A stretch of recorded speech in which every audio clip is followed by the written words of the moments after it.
Il était un gangster redouté, un exécuteur impitoyable et une machine à sous pour la mafia. Connu sous le nom de faucheur, il était respecté dans tout le milieu criminel de New York et au-delà. Il inspirait la peur chez ses ennemis et était toujours un pas en avance sur les forces de l'ordre. Mais il avait un sombre secret, un secret qui, s'il était révélé, entraînerait son exécution par la mafia. Voici l'histoire de faucheur, Greg Scarpa.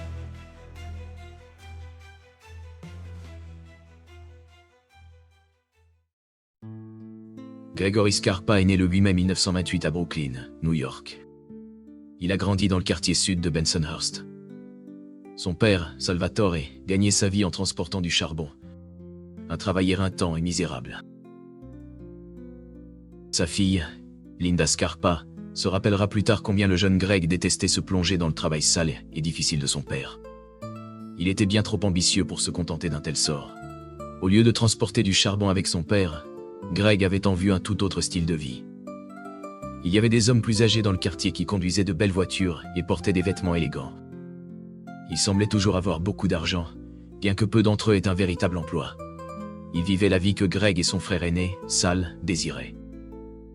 Les frères Scarpa sont devenus des associés de la famille du crime Profaci, essentiellement de jeunes collecteurs de dettes brutaux. Greg en particulier avait une méchanceté qui faisait peur aux gens. Scarpa a prouvé sa loyauté et ses capacités au cours des années suivantes, et cela a payé. Greg correspondait aussi physiquement à l'image. Il mesurait 1,83 m et pesait environ 90 kg. Il était également un exécuteur sans peur et un grand rapporteur d'argent.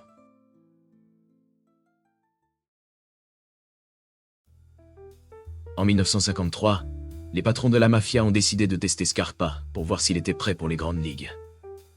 Ils lui ont ordonné de tuer un homme, et il l'a fait froidement sans hésitation.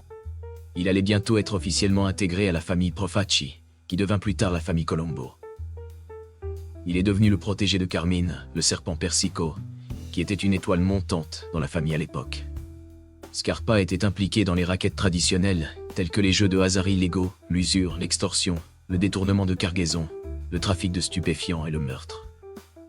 Travaillant sous son mentor, Charlie de Siglo Cicero, Scarpa a impressionné ses amis mafieux et est rapidement monté en grade pour devenir le capitaine de sa propre équipe. Au début des années 1960, cependant, la chance de Scarpa a finalement tourné lorsqu'il a été arrêté pour vol à main armée. Pour éviter une peine de prison, Scarpa a accepté de devenir informateur pour le FBI. Cela marqua le début d'une relation de 30 ans entre le FBI et Scarpa. En 1963, un membre intronisé de la famille genovese, Joe Valachi, témoigna devant une commission sénatoriale sur le crime organisé. Valachi révéla au monde l'existence de la mafia et son influence dans les syndicats.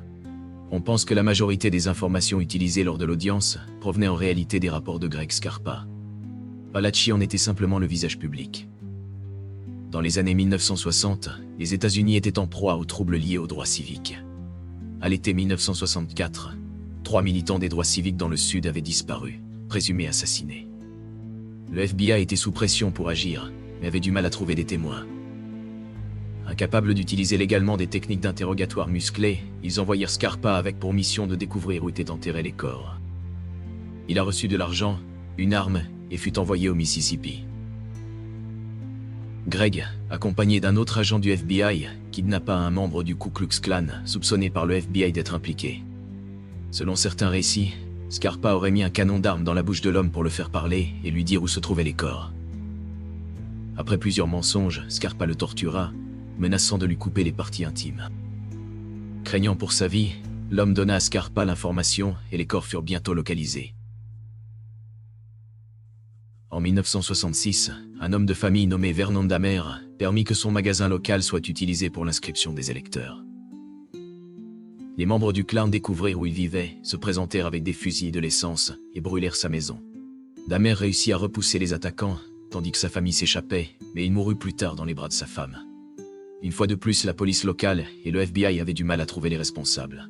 Alors, ils envoyèrent Scarpa. Scarpa utilisa des techniques similaires pour obtenir des informations, ce qui permit finalement aux agents de retrouver les coupables.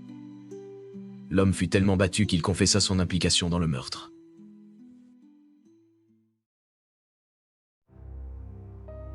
La relation du FBI avec Scarpa prit fin brutalement lorsque les deux parties eurent un désaccord sur le paiement pour le travail effectué, et Scarpa fut écarté en tant qu'informateur confidentiel.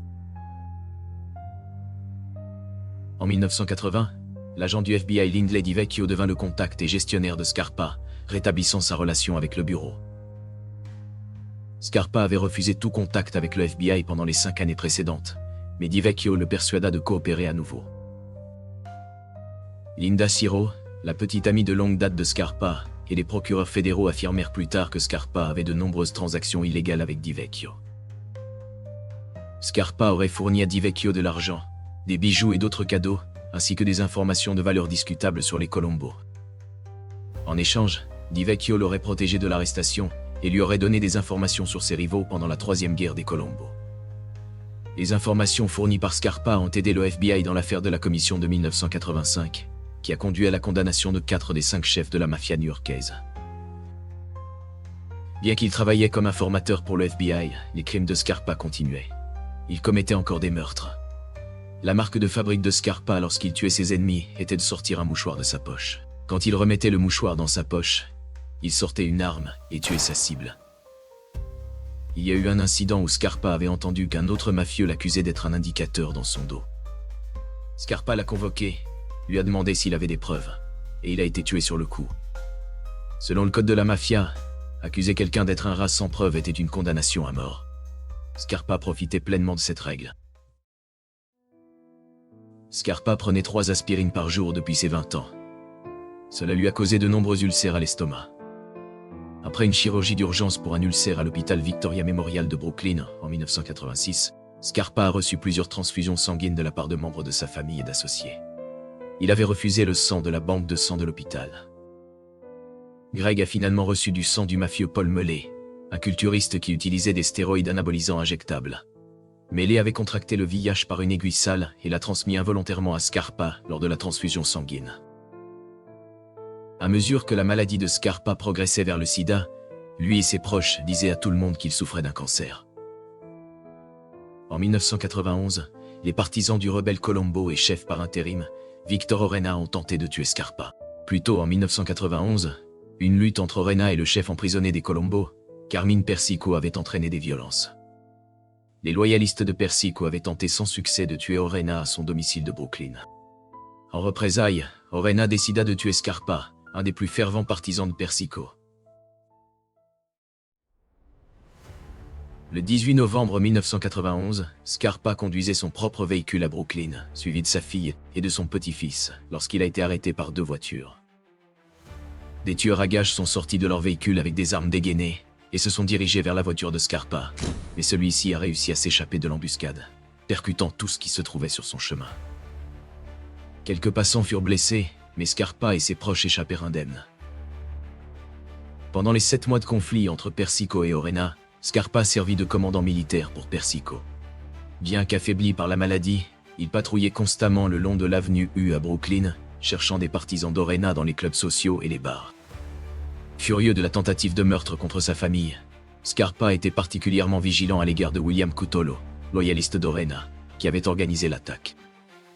Au cours des semaines suivantes, Scarpa et ses associés tuèrent les loyalistes d'Orena, Rosario Nastasa, Vincent Fusaro et James Malpizzo. Scarpa aurait abattu Fusaro alors qu'il accrochait des lumières de Noël à sa maison. En 1992, le procès de Scarpa concernant le sida fut réglé avec des paiements en espèces de $300 000 à sa famille. Alors qu'il se présentait devant un tribunal civil de New York pour son procès médical, Scarpa fut arrêté pour violation des lois sur les armes à feu de l'État. Peu de temps après, il fut inculpé de charges fédérales de racket impliquant 3 meurtres. Le 29 décembre 1992, alors qu'il était en résidence surveillée avec un dispositif de surveillance électronique, Scarpa perdit un œil dans une fusillade avec d'autres mafieux. 2 mafieux de la famille Lucchese, Michael De Rosa et Ronald Moran, avaient menacé Joey Scarpa, le fils de Gregory, à propos d'une affaire de drogue. Sortant du lit, l'aîné Scarpa conduisit avec Joey jusqu'à la maison de De Rosa et tira sur De Rosa. Moran riposta et atteignit Scarpa à l'œil. De retour chez lui, Scarpa aurait versé du whisky dans sa blessure, assuré aux autorités que tout allait bien, puis se rendit à l'hôpital. Les procureurs révoquèrent la résidence surveillée de Scarpa et l'envoyèrent en prison. En 1993, Scarpa était aveugle d'un œil, émacié et en mauvaise santé. Il plaida coupable pour 3 meurtres et pour complot visant à en commettre plusieurs autres. Le 15 décembre 1993, Scarpa fut condamné à la réclusion à perpétuité dans une prison fédérale. Cette peine fut plus tard réduite à 10 ans en raison de la mauvaise santé de Scarpa. Le 4 juin 1994, Gregory Scarpa est décédé au Centre médical fédéral pour prisonniers de Rochester, Minnesota, des suites de complications liées au sida. Ce fut la fin de l'un des gangsters les plus redoutés de la mafia, le faucheur Greg Scarpa. J'espère que vous aviez apprécié la vidéo, et si c'est le cas, n'oubliez pas de laisser un like et de vous abonner.